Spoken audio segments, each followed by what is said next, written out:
السلام عليكم يا حبايبي، عاملين ايه؟ يا رب تكونوا بخير وبصحه جيده وطاعه دايما لله. مطبخ التوفير النهارده الشيف زينو عبد الحميد هنعمل النهارده سلطه تكون سلو جميله وسريعه. تعالوا نشوف عملناها سريعه ازاي. نبدا بسم الله الرحمن الرحيم ونصلي على الرسول صلى الله عليه وسلم ونشوف يا حبايبي هنعمل سلطه تكون سلو ازاي.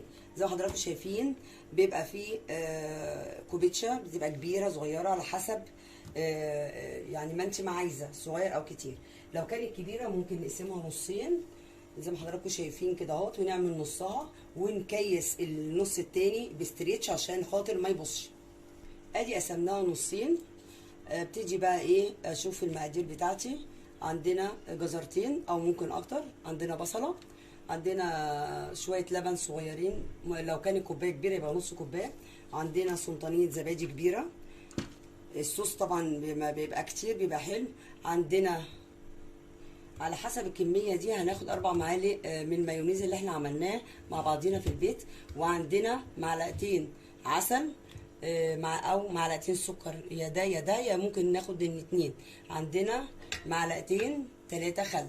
المكونات سهله وبسيطه. اول حاجه هبتدي اقطع الكوبيتشا واحطها في الكبه في المفرمه. لو عايزاه خشن او ناعم على حسب، يبقى الضربه تبقى بسيطه. انا عشان الجزر بيبقى تقيل يعني وناشف، فانا هبتدي بيه في المفرمه الاول، بعد كده احط عليه الكوبيتش. بنقطعه كده اهوت زي ما حضراتكم شايفين عشان يسهل على المفرمه. اهي بحطه في الكبه.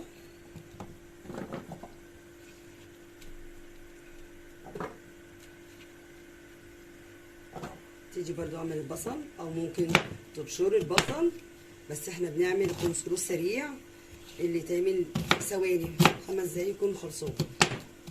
ممكن تبشريه وتصفيه، تحط عليه شويه ملح كده او سكر وتصفيه بمصفة الشاي عشان ناخد التفل بتاعه، والميه لا. هنضربه. تيجي بقى اخرطها برضو ونحطها في الكبه.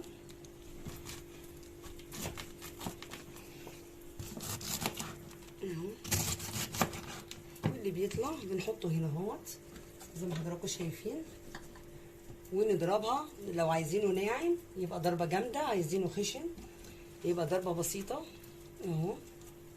ونكمل احنا ايه، بس طبعا مش هيبقى سليم، يتحط سليم، لازم يتقطع كده اهو.